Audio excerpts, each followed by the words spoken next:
I think it's huge. I mean, obviously, in more recent years, it's gone to sort of dogs and things that are animals which are now in modern warfare actively, helping on the front line. And for horses to get it posthumously in retrospect of service they gave back in the First World War, I think that's absolutely fantastic. I mean, without horses, we would have had no mobility around the battlefield. We would have had no haulage capacity, no ability to move heavy machinery, heavy bits of artillery, equipment, rations, troops around the battlefield remotely quickly. We definitely would have lost without them, yeah.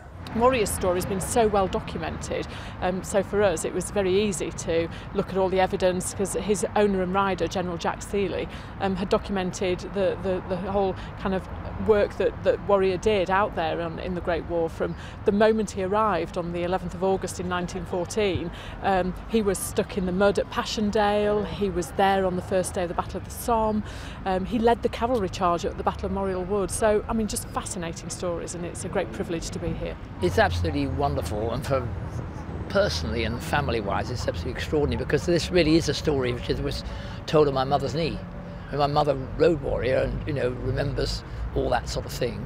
My grandfather I can only just remember, because I was born long after Warrior died. But basically, the idea of this story we always had in the family, and what Warrior did was we always thought he was the greatest horse who ever lived, and now he's recognised as that. But he symbolised, though, a sort of the wonderful thing that a horse is an indomitable symbol of vitality.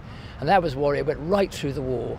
Do you know, last Saturday, August the 30th, was the first day on August in 1914, was when he was first time under shell fire.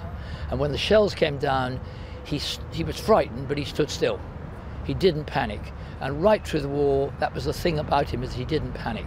And that people, following him, he became the ultimate, really mascot. You think of mascots as sort of goats and things, but he was a horse who would lead, and people could follow him.